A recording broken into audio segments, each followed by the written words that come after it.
তোমালোকে প্ৰজেক্ট বনাইছা সাইট্ৰিক এসিড মানে লিটমাছ কাগজে এসিড আৰু ফ্লাক্স ধৰা কৰিব কিন্তু কি এসিড আছে এটা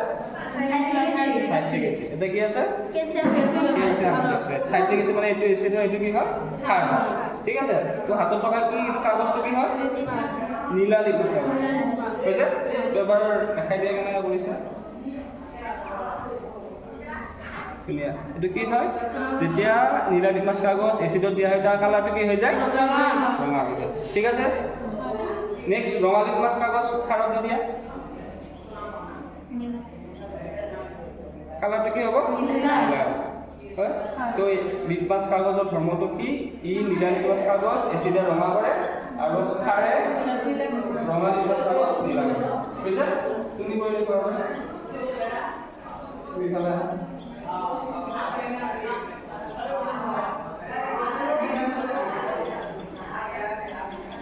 Ready, sir?